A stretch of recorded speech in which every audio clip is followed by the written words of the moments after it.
If you make sourdough, please do not throw out your discard. I'm about to show you my absolute favorite sourdough discard recipe. We're making sourdough crackers.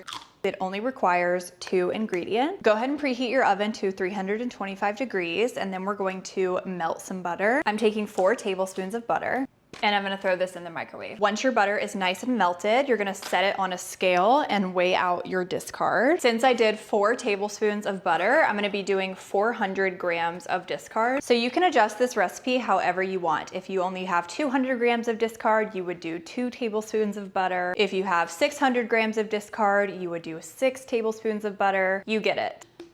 I usually do 400 because it makes a pretty good amount, and we eat these so fast in my household. They only last a few days. Then you're just gonna give it a good stir and get it nice and combined. Those are the only ingredients required for this recipe, but I am gonna add in some seasoning. I love to make them rosemary crackers, so I've got some fresh rosemary from my garden. We're just gonna chop this in here. You can also do dried rosemary. Adding in the tiniest bit of Italian seasoning, and then some salt and pepper.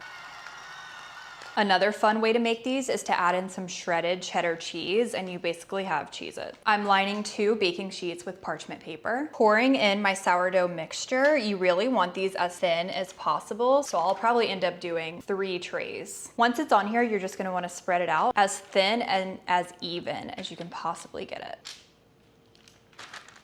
They go in the oven first for 10 minutes.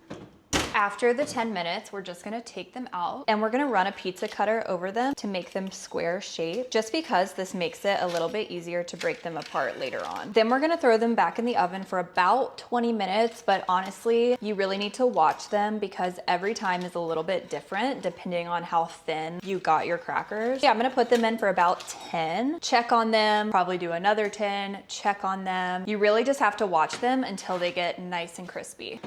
Once they're nice and toasty looking, you just wanna break them apart. They should break apart super easily with just a light touch. That's how you know they're ready to go. Optional, but I'm gonna top them with some flaky salt.